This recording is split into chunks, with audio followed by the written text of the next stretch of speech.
ये बहुत बड़ी बदकारी और बेहयाई का काम है। अल्लाह ताला हमारे तमाम नौजवानों की इससे हिफाजत फरमाए। तो ये 12वीं चीज है कि जो ये हजरत लूत अलैहिस्सलाम की अमल वाला उनकी कौम वाला जो अमल करता है, इस अमल करने वाले पर भी अल्लाह के नबी ने लानत की है। और आगे बढ़िए, अपने बाप के बजाय किसी और की तरफ अपनी निस्बत करना, अपने वालिद के बजाय किसी और को अपना वालिद बनाना। जैसे आज के दौर में बहुत सारे लोग बच्चों को एडॉप्ट कर लेते हैं, बच्चों को पाल लेते हैं। अब बच्चे का बाप कोई और है, लेकिन जो इंसान पालता है, जो परवरिश करता है, उसी इंसान का नाम उसके नाम के साथ जुड़ जाता है। बाप का नाम था अब्दुल्ला, लेकिन पालने वाले का नाम मोहम्मद था, तो ये अपने बाप की जगह मोहम्मद का नाम लिखता, अब्दुल्ला का नाम नहीं लिखता है। ये इतना खतरनाक काम है। अल्लाह के नबी फरमाते, मन इद्दा इला गैरि अबीही, जो अपने बाप के बजाय किसी और का नाम अपने बाप के नाम की जगह जोड़े,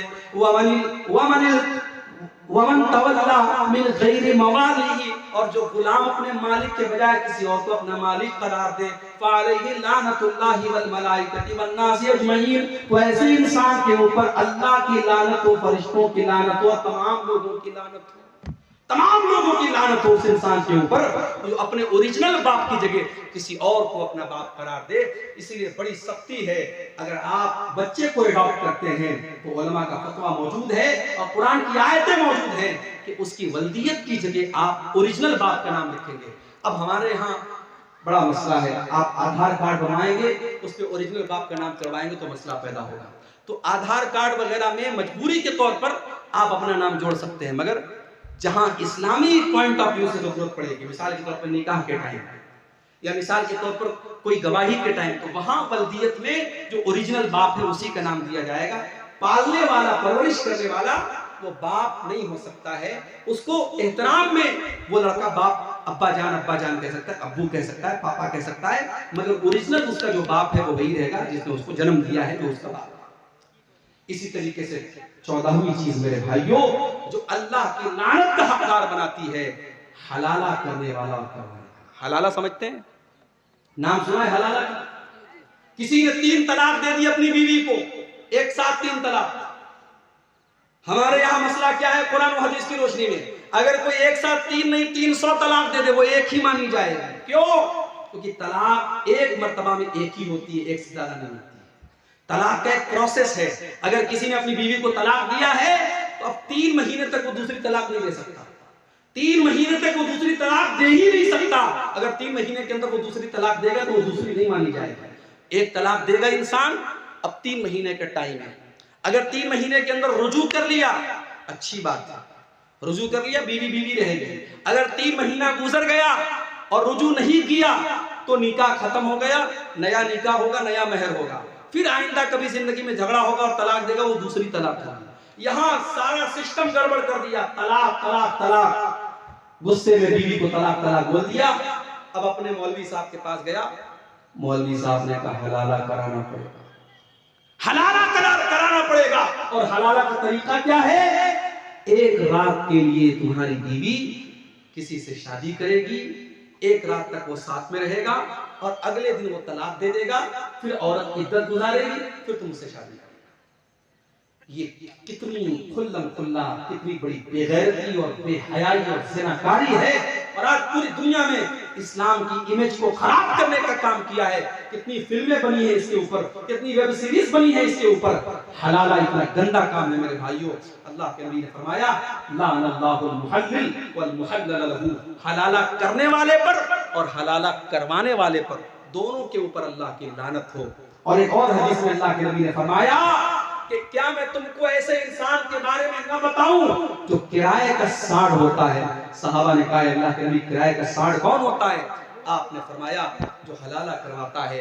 हलाला करवाने वाला, अपनी बीवी को किसी गैर के बिस्तर पर भेजने वाला, और वो इंसान किराए का साड़ होता है जो ये काम करता है। तो हलाला करने वाला भी और हलाला करवाने वाला भी, दोनों पर अल्लाह की लानत। और आखिरी चीज जो बयान करके हम बात खत्म करेंगे मेरे भाइयों, जिस इंसान के ऊपर अल्लाह के नबी ने लानत की है। मेरी माँ और बहनों, आपसे कहना चाहता हूँ, अल्लाह के नबी ने फरमाया लानल्लाहु ज़व्वारातिल कुबूर, अल्लाह की लानत ऐसी औरतों के ऊपर जो कब्रों की बहुत ज्यादा ज़ियारत करती हैं। कभी कभार इबरत के तौर पर अगर औरतें कब्रिस्तान चली जाएं, अपनी माँ की कब्र पे, अपने बाप की कब्र पे, अलग बात है, लेकिन बहुत ज्यादा कब्रिस्तान पे जाने वाली और कब्रों की ज़ियारत करने वाली औरतों के ऊपर अल्लाह के नबी ने लानत की है। आपने फरमाया लानल्लाहु ज़व्वारातिल कुबूर, कब्रों की बहुत ज्यादा ज़ियारत करने वाली औरतों के ऊपर अल्लाह की लानत। आज हिंदुस्तान में कितनी हमारी मुसलमान बहनें हैं, उन पर फतवा है मस्जिद में नहीं जा सकती।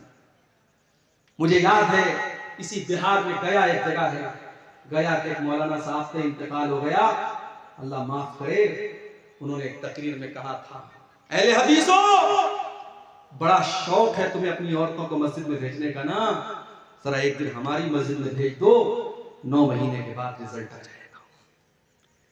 एक इंसान, एक आलिम तकरीर कर रहा है और मिंबर पर और स्टेज पर बैठकर कितनी गंदी और घिनौनी बात कर रहा है। मेरे भाइयों, क्या तसव्वुर किया जा सकता है कि मस्जिद में कोई इतना गंदा काम करे? अहले हदीसों ने अगर अपनी मस्जिदों में औरतों के लिए अलग से इंतजाम किया है तो इस कौम ने हमेशा मजाक उड़ाया और इस तरीके से गंदी गंदी बातें कही। मगर आज तो पूरे हिंदुस्तान में लाखों की तादाद में मुसलमान औरतें जब मुर्तद होने लगी और इस्लाम को छोड़ करके दूसरे मजहब में जाने लगी और बाप दादा की नाक कटवाने लगी, तब धीरे धीरे कुछ फतवे आने लगे, कुछ जुबानें खुलने लगी और दिल्ली से फतवा आया और कहां से फतवा आया कि हाँ साहब, औरतों को भी मस्जिद में भेजना चाहिए, पर्दे का इंतजाम हो तो औरतें जा सकती हैं। अब फतवे में थोड़ी नरमी आई है। हम तो हमेशा से कहते चले आए कि अपनी औरतों को मस्जिद में भेजो। मेरे भाई, तुमने मस्जिद में तो नहीं भेजा, अजमेर की दरगाह की औरतों की भीड़ मौजूद है, कठौसा की दरगाह पर औरतों की भीड़ मौजूद है, जितने कब्रें और जितने बुजुर्गों के मजार हैं पूरे हिंदुस्तान में आप चले जाइए, वहां मर्दों से ज्यादा आपको औरतें मिल जाएंगी। मुंबई चले जाओ, हाजी अली की दरगाह समुद्र के बीच में मौजूद है, आप चले जाओ, मर्द आपको कम मिलेंगे, औरतें ज्यादा मिलेंगी। मेरे नबी ने लानत की है ऐसी औरतों पर जो कब्रिस्तान बहुत ज्यादा जाती हैं। कभी कभार इबरत के तौर पे चली जाए अलग बात है, मगर इन दरगाहों पर, इन कब्रों पर, इन मज़ारों पर कोई इबरत के नहीं जाता है। वहां अय्याशी होती है, वहां शिर्क होता है, वहां हरामखोरी होती है। मेरे भाइयों, हमारी औरतों को इस चीज से बचना चाहिए और हमें अपनी औरतों को इससे बचाना है। अल्लाह के नबी ने लानत की, ऐसी औरतों पर अल्लाह की लानत हो। और एक और हदीस में अल्लाह के नबी ने फरमाया लानल्लाहु ज़ाइरातिल कुबूर, अल्लाह की लानत हो ऐसी औरतों पर जो कब्रों की ज़ियारत करती हैं, वल मुत्तखिज़ीन अलैहिल मस्जिद, और कब्र के ऊपर मस्जिद बनाने वाली औरतों पर भी अल्लाह की लानत हो, और सुरुज और कब्र के ऊपर चिराग जलाने वाली औरतों वालों पर भी अल्लाह की लानत हो। तो मेरे भाइयों, ये लानत के हकदार बनाने वाले चंद काम थे जो कुरान और सुन्नत की रोशनी में मैंने आपके सामने बयान किए हैं। और आखिर में यही कहूंगा कि हर वो गुनाह जिससे अल्लाह ने रोका है, हर वो गुनाह जिससे नबी ने रोका है, उससे इंसान लानत का हकदार बनता है। हम और आप अगर अपने ईमान की सलामती चाहते हैं और हम ये चाहते हैं कि दुनिया और आखिरत में हम कामयाब हो, तो हम इन कामों से अपने आप को बचाएं।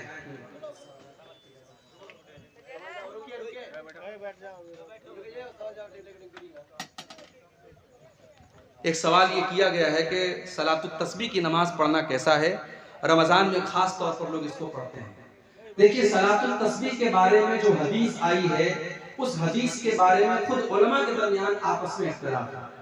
कुछ उलमा का कहना है हदीस सही है, कुछ उलमा का कहना है हदीस ज़ईफ है।